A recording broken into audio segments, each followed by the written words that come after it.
people naturally are shocked and horrified by abortion in general, um, but there's even been some talk of late term, partial birth, and even post birth abortion or infanticide. Is any of this exaggerated? What is your understanding of it?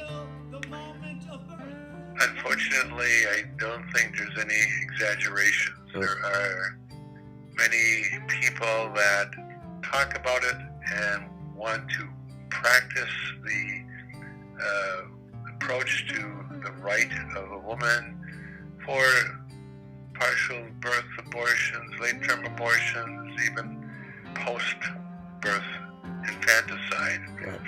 as we would call it now. Mhm.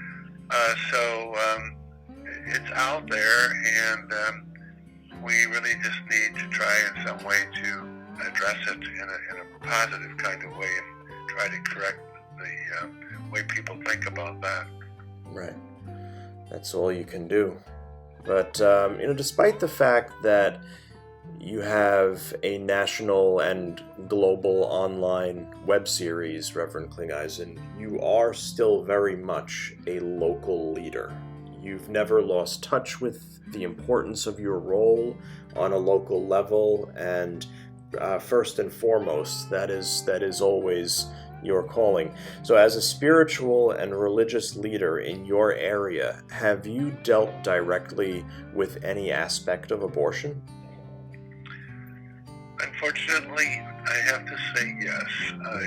But I guess that's where I need to thank my position as a chaplain in the hospital setting for many years, where this had come up. I'm not currently practicing that way. I'm a pastor in a church. It doesn't mean that I don't have these conversations, but specifically, I do have a very clear recollection of a situation.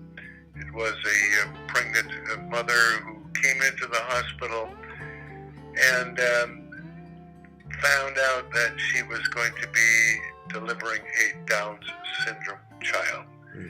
And that really just tore her apart, and wanting to know, would it be all right to have this child aborted so that she didn't have to bring a Down syndrome child into the family.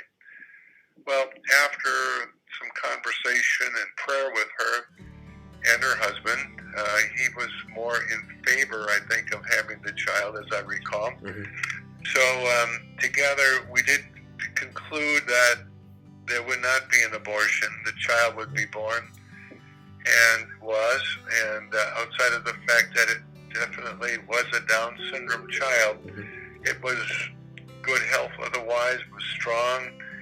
And I recall probably within the first month after that child was born, I saw that mother, and she really just thanked me.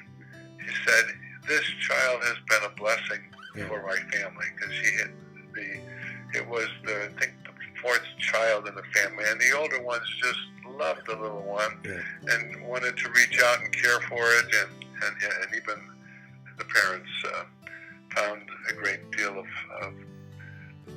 thanksgiving in terms of the fact that here she is, she's part of our family. Of course, that changes everything, I think, even for the people who are considering that, as unfortunate as that is.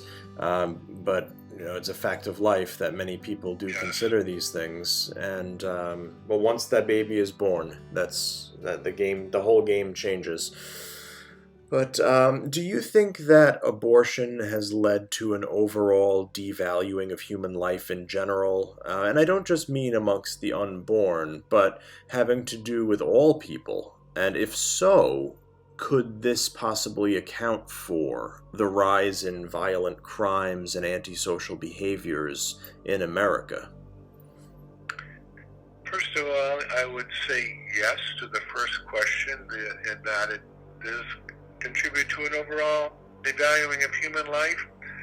Whenever you look at certain aspects of life and say it's okay to kill them, even though there's question about when it was a human life, and the conception issue for us as Christians is to say that's human life that God has given to them.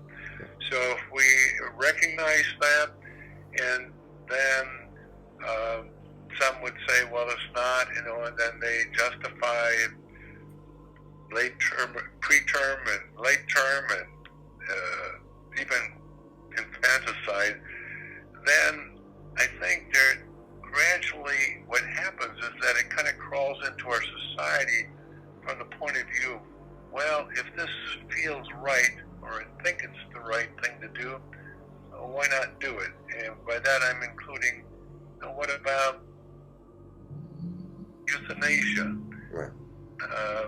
passive-assisted suicide approaches, thinking that, well, this is what would be all right. They've lived long enough, and they're maybe having some issues with health, so let's do euthanasia, or let's assist them with the passive-assisted suicide. I just think it kind of keeps getting out of hand that way. The possible rise in violent crimes and antisocial behaviors. There's so many stories one hears about people who have gone through an abortion that they become very depressed after that happened, and they realize what they did. And depression then at times leads to suicide, and other antisocial behaviors like alcoholism, drug abuse, and who knows what other kinds of problems it might lead to. But I just think it just goes in the wrong direction in terms of how we should be treating one another and looking upon one another as the gift that God has made us to